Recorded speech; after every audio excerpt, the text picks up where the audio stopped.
Good morning, and I hope you're well, Prof. Oh, I'm well, Senna. Good morning to you and your team. It's good to have, good that you are having me this morning.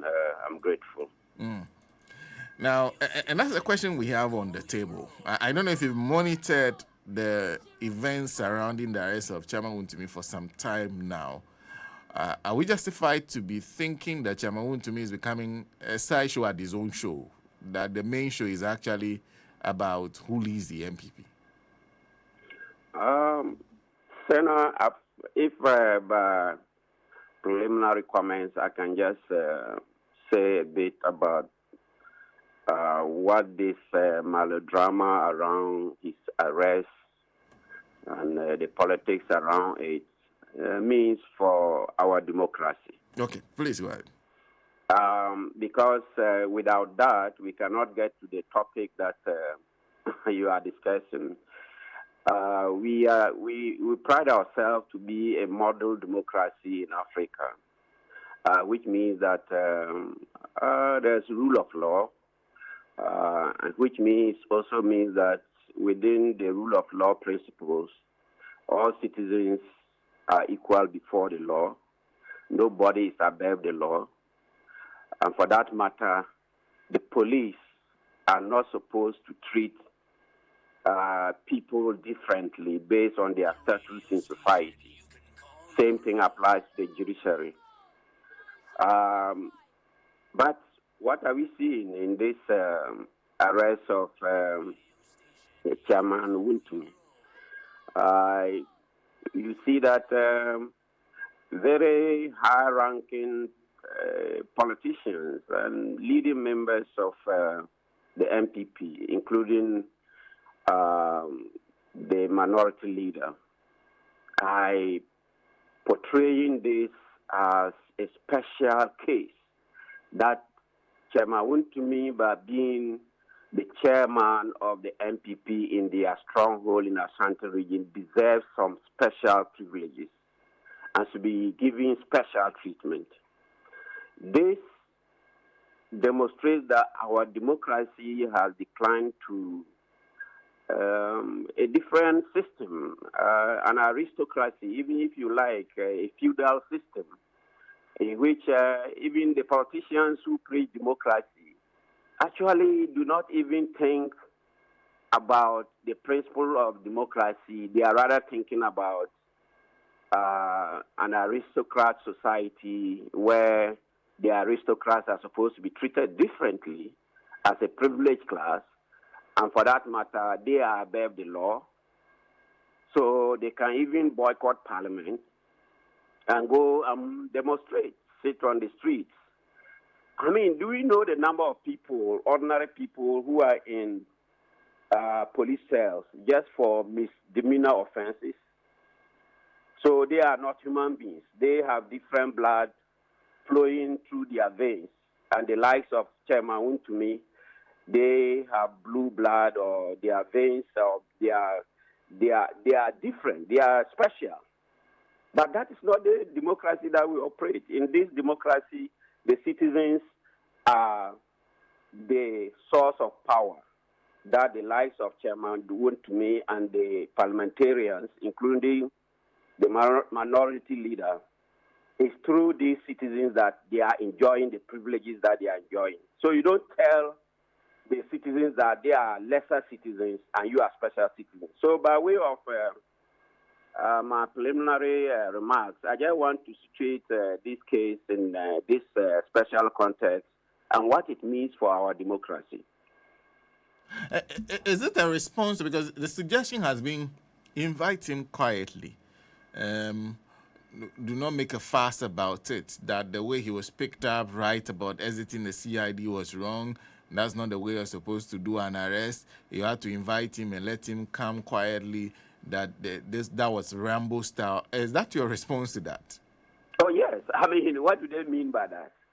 I mean, without party politics, who is this person in society if it were not because of our monocracy that we call democracy, that he has been projected in this light as an aristocrat, a special person, I mean, do you know the number of people who are arrested and handcuffed for just minor offenses? It is the procedure. I mean, police, this normal police procedure, when you are arresting somebody, you don't go begging the person, or come along with me to the police station. It doesn't matter, and we have never been taught. I was a police officer before. We have never been taught that there are different arresting procedures for political elites, a different, the high class, and a different one for the other citizens. Arrest is an arrest, and you don't go begging the person. You arrest the person and detain the person, and the procedures are now whether he should be granted bail or not, and the terms of the bail. If the bail conditions are not fulfilled, then the person is put before court. These are just this tried knowledge that everybody, even a recruit police constable knows. But what I'm saying is that the political elites, the likes of Fenya Markins and the rest, they think that this democracy is just for a few privileged people. And they had been so much living in a dreamland that is different from where we are living, to the extent that they don't even realize that they are no longer in power and that they have to, be treated like any other person. They still think that they are in power. Or they think that those who are in power now are not qualified to be in power. And for that matter, they will obstruct and obstruct and obstruct. And I'm happy that His Excellency Dramani Mahama and the security apparatuses are staying on course. They are not intimidated by their strategy to obstruct. So what they are doing is really, really obscene, and it just shows the way in which this democracy was going to backslide if these people had won power again. We'll wake up one day, and it will be a caste society. That means the laws are up there, and the rest of us are just nobodies. We are considered to be non-entities, people who are of no substance. This is what they are doing. That's what you call, because so far we've seen the party itself on day one protest in front of Yoko over his arrest. We've seen the minority, they went to the extent of sitting on the floor. We've seen the former vice president also raise questions about what he says is the onerous conditions, bail conditions. You're saying that all this is obscene and shows where Ghana would have been headed if the NPP had stayed in power? Exactly. Because you can just see that this is showing their mindset that we are a special, privileged group of people who should be considered to be above the law, who shouldn't be considered to be equal to all other citizens. Never mind, it is through these citizens that they have acquired these status. And this, chimes in with the present literature on democracy capture. The democracy we are practicing has been captured by these elites who pretend to respect the procedures, the processes of democracy, but in actual fact, they have seized these processes to serve their interests, including their interest of being an aristocrat class who should be treated differently, including making illicit money and even claiming they have the right to make that illicit money and should not be investigated. This is the case I see in this Wontumis case. They are just saying that, no, this is an aristocrat. Whether the money is acquired legally or illegally, he should be treated with kid gloves. And then the rest of us, when we are involved in a minor offense, up arrest, we can be treated according to the law as required in terms of arrest and bail. This is exactly what they are doing. And we can now move to the implications of this for the political implications, which is that they are all running, chasing this case, trying to do some performances to show that, they are the people standing, they are so brave, they spoke out against this, and they were fighting for his release. All just they are performing for their stronghold to see, so that maybe if they intend to stand for one election or the other, then they can gain electoral advantage through these performances. This is exactly what they are doing, and I'm happy that his main lawyer, Lawyer Pierre Kubi, is staying on course, doing his legal work, leaving the politics aside for the meantime, and just working to get to secure the bail of his client. The rest of them are just performing, doing political performances for political advantage. Political performance or political advantage? Yes. Everyone you see, including the former vice president? Yes, but certainly he intends to contest come 2028, right? So Chairman Wontumis is the chairman of the MPP for Ashanti region, their stronghold. How can he not be part of the performance? And then he'll be left behind. So he's also part of it. Because we are also hearing about the circumstances surrounding his inability to meet Chairman Wontumi. In fact, there was 4 conditions laid down for him. He breached a critical one. In fact, the one involving not disclosing where he was supposed to meet Chairman Wontumi, to the point that they even tried for moving the meeting to NIB. Still, they were informing supporters to still meet him there, when he was not supposed to do that under the preconditions. You're saying all these are signals that he is also part of that political circus that's intended to take advantage of the situation. Yes, you use the right word, the political secret. And then why on earth will the former vice president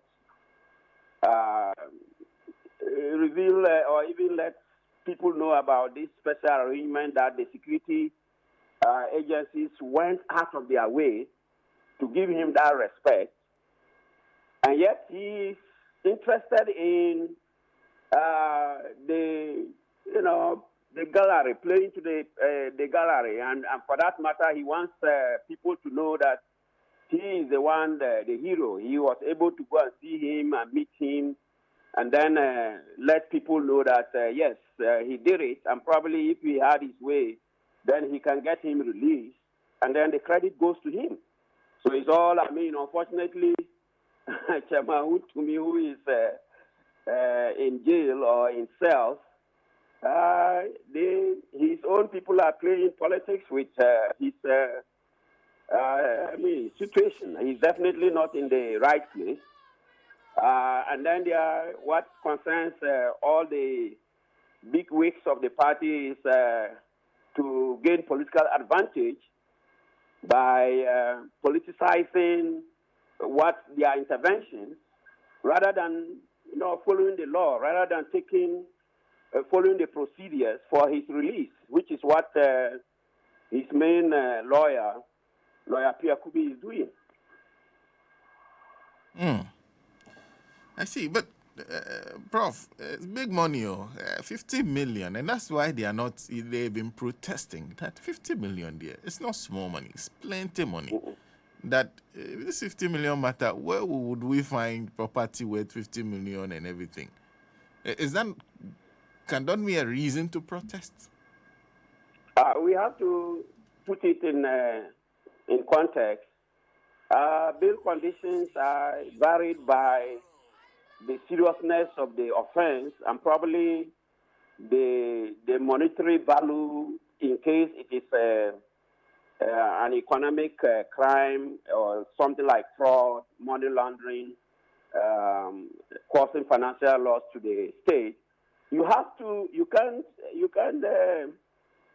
put the bail or quote the bail condition in terms of in monetary terms below the amount that is allegedly involved in the offense. So I don't know the amount that is involved, but if it comes to the illegal mining that he has been doing, I don't know. I mean, that alone, 50 million is nothing. So if you look at other people who have been subjected to similar bail conditions for similar offenses, I don't think he's an outlier. It may even turn out that the amount that has been, set for his bail might be lower.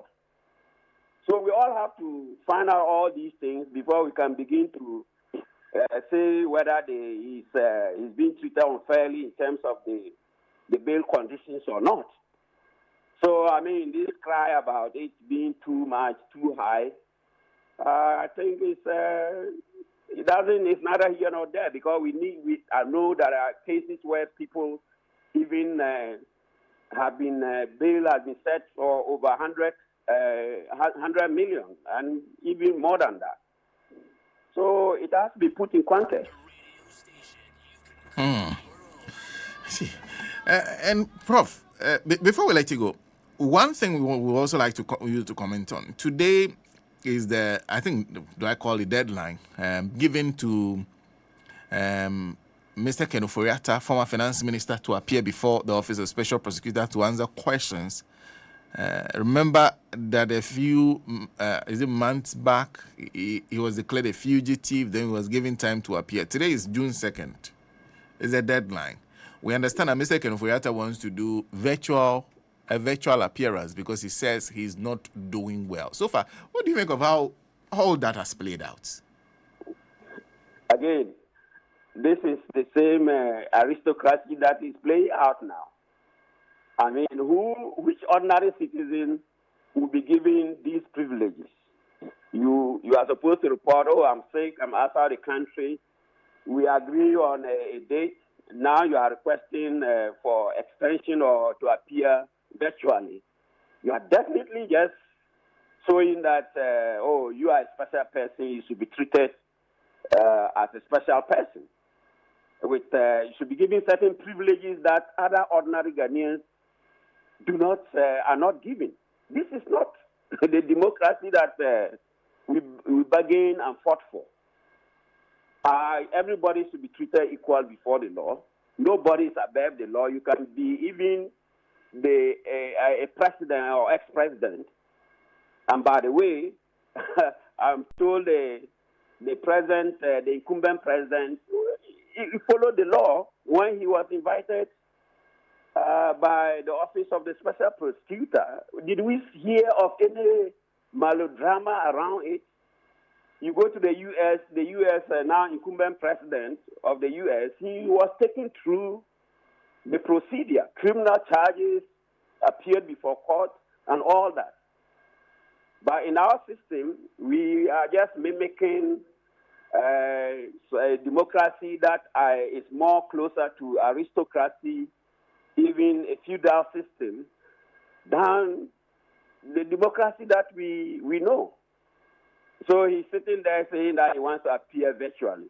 And now they will come with all stories and that he has medical reports and he's not well.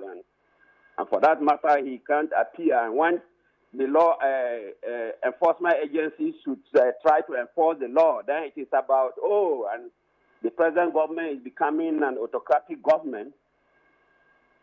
But worse things happen in the previous government where people, common demonstrators were detained for doing what? Misdemeanor.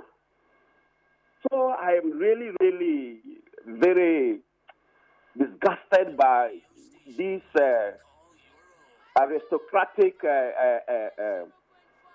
events that we are witnessing, and I wish that the special prosecutor would do the right thing, declare him a fugitive, and then they should activate the international processes or procedures for getting him back to Ghana.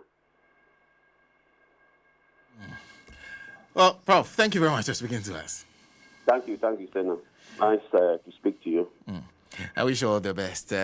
Professor Jasper Bembia Lozano is Associate Professor Political Science, University of Development Studies. Always a pleasure talking to him. Of course, we are discussing. Our question this morning is Wontumi becoming a sideshow at his own show? Because it seems so. He went into everything that has happened and thinks that this suggestion that people should be treated differently because they are politicians is obscene in itself. SM, let's do some business. We'll come back there. Yeah. I was going to add,